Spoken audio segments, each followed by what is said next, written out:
We understand these indicative votes are due to happen on Wednesday. They're non-binding, so what do they actually mean for the Brexit process?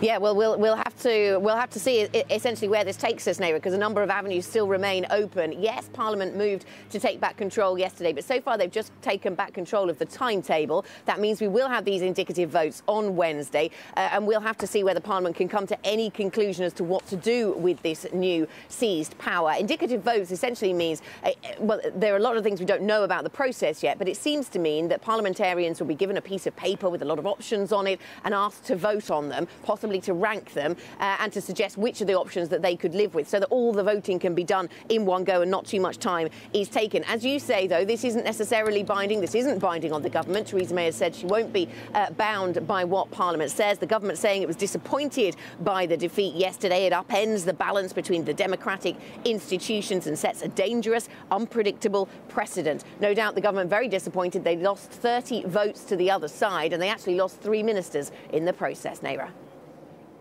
Anna, where does this leave Theresa May? As far as we understand, she does actually still hope to bring a meaningful vote for a third time to Parliament this week.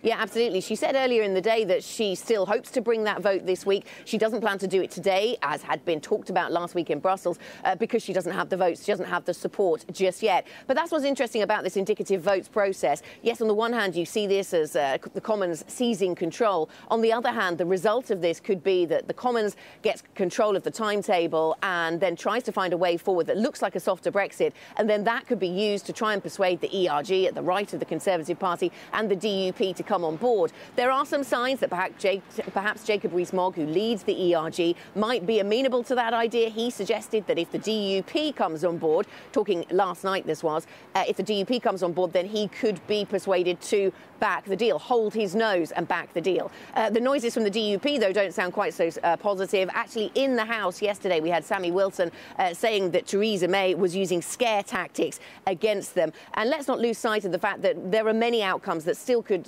transpire here, including some starting to talk about a general election. If the government feels it's backed into a position of having to push the Brexit conversation in a way that does not reflect at all the Conservative Party manifesto, then that is something that could still occur.